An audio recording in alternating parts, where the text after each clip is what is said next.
and come in. Baby, oh, baby, me say rock and come in. Hey y'all, welcome back to my channel. My name is Whitney and I'm here to provide you with natural hair content. So today I am going to be giving you 5 hair tips. So we're just going to get right into it. These are hair tips that I normally use on just in general, in my everyday wash days, or just in the way that I maintain the health of my hair. So tip number 1 would be to include protein treatments into your hair regime. I would say using a protein treatment maybe 1 to 2 times a month, depending on how much your hair needs it, will also help to improve the health of your hair.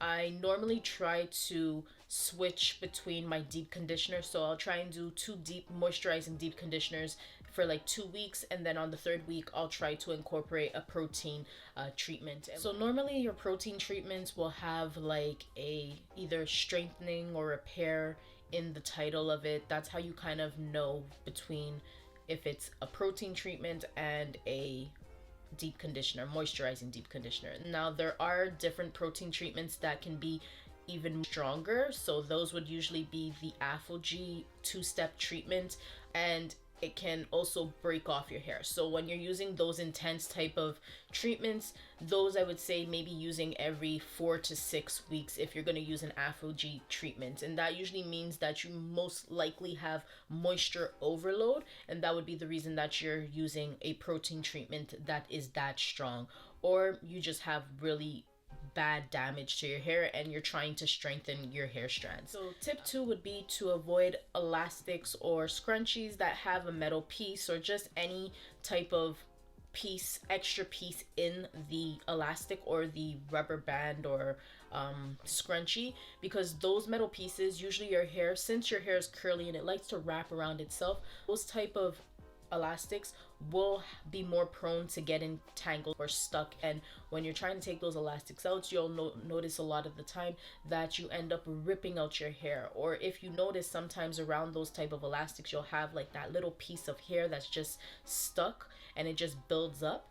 That is because that is pulling out your hair. So using silk or satin scrunchies will help with that, and you can also find them on Amazon. I have a whole bunch of them that I ordered from Amazon. I'll leave the link down below in the description box in case you're interested in switching over to satin or silk scrunchies. Tip number 3 would be to avoid silicones. Now, I say avoid silicones only in the case where you notice that when you're using products that have silicones in it, that your hair is very dry, your hair doesn't really maintain the styles that you're using or retain moisture.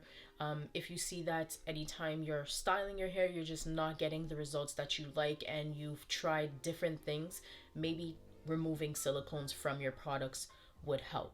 You don't have to do this, but I would say it is something good because you don't really need silicones. There's so many products out there that are natural that have no silicones in them, and usually silicones are just coating your hair strands, so it takes quite a bit for you to wash that out, and usually you have to use a clarifying shampoo.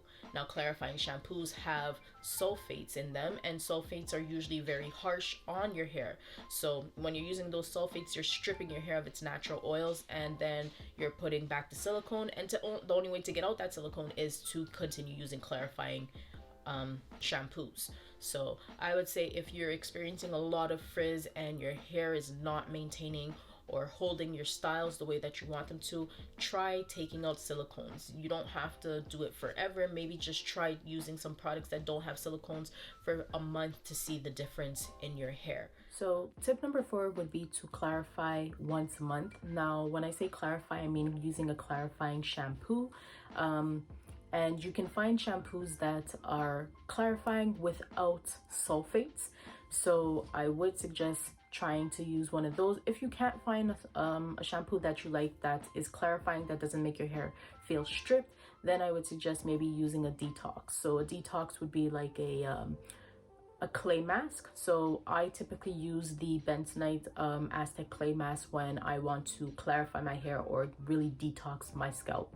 And the reason why you want to use a clarifying shampoo once a month is because you want to get rid of the buildup on your scalp. So getting rid of the buildup on your scalp will also help improve your hairstyles, So if you're doing wash and goes and you see that your hair is not holding it very well, or if you have an itchy scalp, clarifying sometimes will help with those problems. Now, it's also kind of considered like a reset. So you want to reset your hair at least once a month.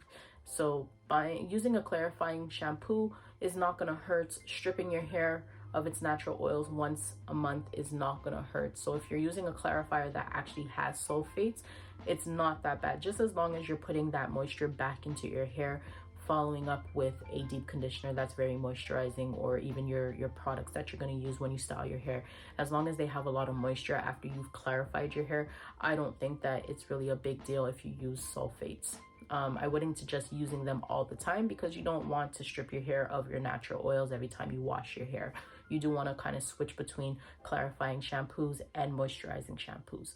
Tip number 5 would be to trim your ends when needed. Not everybody needs to trim their ends the same as other people. So like I may trim my ends maybe every 5 months, whereas somebody else might need to only trim their hair every 3 months or 4 months.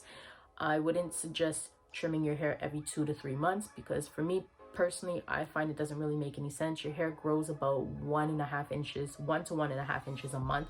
So if you're consistently trimming your hair, you're usually taking off like maybe 1/2 inch every time you trim your hair. So if you're taking off 1/2 inch and you're doing this every 2 months or so, you're not really going to see much of length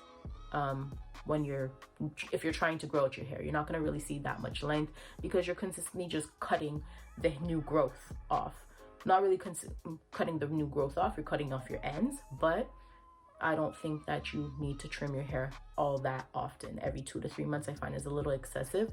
If you're consistently doing moisture treatments, you'll notice that you don't have to trim your hair as much. At least for myself, I noticed that since I've used moisturizing treatments every week, I don't have to go and trim my hair every 3 months or so.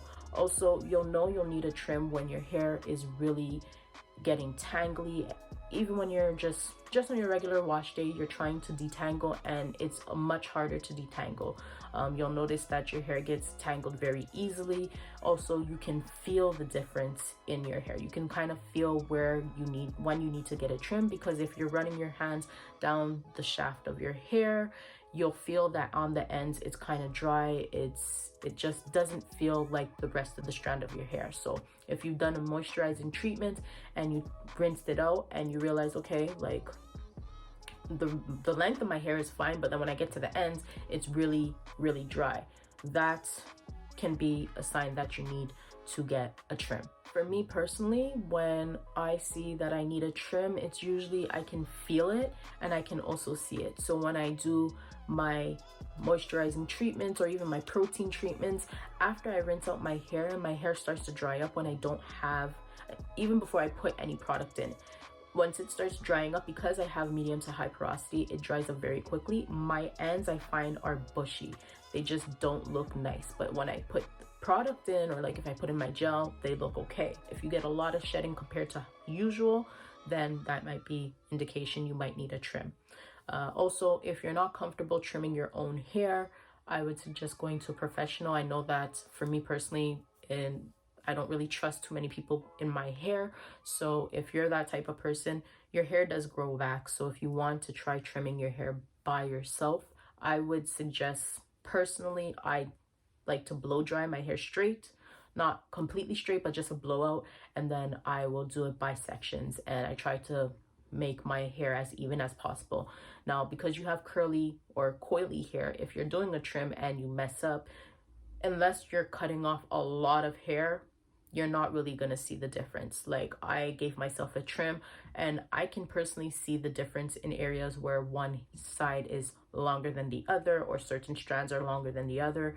But people who don't know can't really tell, because my hair kind of shrivels up. It's not the same length as if it was straight. If my hair was straight and everything was all the same length, then of course you're going to see the different layers and different areas where some strands are longer than the others. If you do plan to do a trim yourself, I would suggest keeping in mind that if you're going to blow out your hair, when your hair is back to its regular curl pattern, so when you wet it again, your hair will shrink up. So if you're doing a trim, try not to cut too much if you don't want, you know, to lose the length. That's one thing that I would keep in mind if you're going to trim your hair on your own. Like I said, if you're not comfortable, always try and find a professional to do your hair rather than doing it yourself. But once again, hair does grow back, so if you mess up, it's fine. You kind of learn from your mistakes. At least I did. So I know for the next time when I trim my hair, I'm going to try something different compared to the first time when I did my own trim. So those are my tips. If you have any other tips, mention them down below in the comments. Also, like, share, and subscribe, and I'll see you in my next one later.